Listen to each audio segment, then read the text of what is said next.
գիշերը պիտի անջատի։ Ասեմ, որ ամբողջ Հայաստանի համար անհրաժեշտ ջուրը, որ ժողովրդի լեզվով ասած ծովից ծով բավարարի 25 միլիարդ է։ Մենք այդ 7 միլիարդ ջուրը թողում ենք գնաց շտամոտ։ Մեր գետերը լցվում են Քուր եւ Արաքս, ու այդ երկու գետերն էլ հոսում են ուր Կասպից ծով։ Ադրբեջանը Մինգիչաուր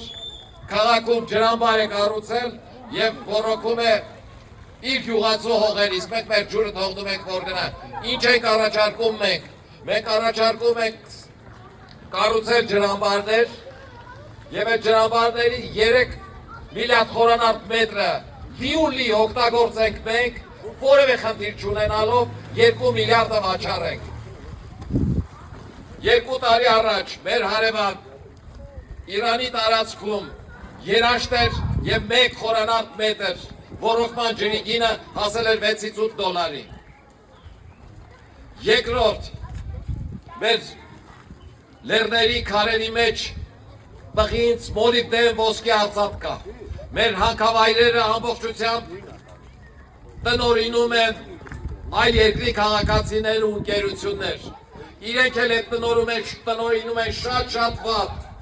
Օգտագործում են դեռ սովետական ժամանակի հանքավայրերը առանց ընդլայնելու, հետն էլ օգտագործում են էկոլոգիական առումով շատ վատ։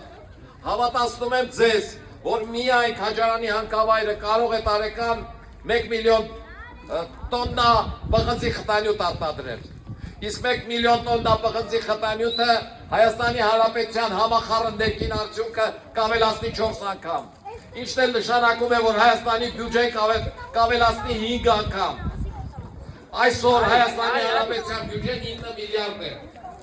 5 անգամ մեծանալու դեպքում ինքը կարող է դառնալ 45 միլիարդ։ Մենք վստահեցնում ենք ձեզ, որ առաջիկա 5 տարիներին, եթե դուք մեզ քվետակ, բերվող ներդրումներով Քաջարանի, Կապանի, Ագարակի եւ Թեղուտի հանքավայրերը, այդ բոլորը իրար հետ, այդ 5-ը իրար հետ միասին կարող են 1 միլիոն տոննա պղնձի խտանյութ արտադրել։ Իսկ այդ արտադրած պղնձով ստացված այդ 45 միլիարդը ձեզ ասեմ, որ 2 անգամ, գրեթե 2 անգամ ավել է, քան Ադրբեջանի բյուջեն, ու միայն այդ դեպքում է, որ Ադրբեջանի նախագահը չի կարող ասել, որ դուք ձեր սահմանադրությունը փոխեք, նորից ձեր հետ խաղաղություն կկնքեք, որտեղ Հայաստանի Հանրապետության խաղաղությունը պահում է Հայաստանի Հանրապետության զինվորը, իսկ այդ զինվորից սպառազինություն է պետք, իսկ դրա համար գումար է պետք, իսկ այդ գումարը ուրիշ ոչ մեկը մեզ չի տա, եթե մենք մեր բնական ռեսուրսները ճիշտ չօգտագործենք։ Մենք վստահեցնում ենք ձեզ, որ գիտենք Հայաստանի տնտեսությունը աշխատեցնելու ձևերը, տիրապետում ենք այդ թվերին, որ մեզ քվետալու դեպքում 10 տարի հետո Հայաստանը կարող է ունենալ 80 միլիարդ բյուջե, 10 անգամ ավելի այսօրվա ունեցածից։ Ու այդ ժամանակ է, որ մեր այդ անկլավներին չեն խոսելու, սահմանազատումից չեն խոսելու, այդ ժամանակ է, որ մենք ենք իրավիճակ թելադրելու։ Պատմությունը նման փորձ ունի, սիրելի ժողովուրդ։ Երկրորդ համաշխարհային պատերազմից հետո Ճապոնիան եւ Գերմանիան խայտառակ պարտություն տարան։ Նվաստացուցիչ խաղաղության համաձայնագիր ստորագրեցին։ Ճապոնիայում նույնիսկ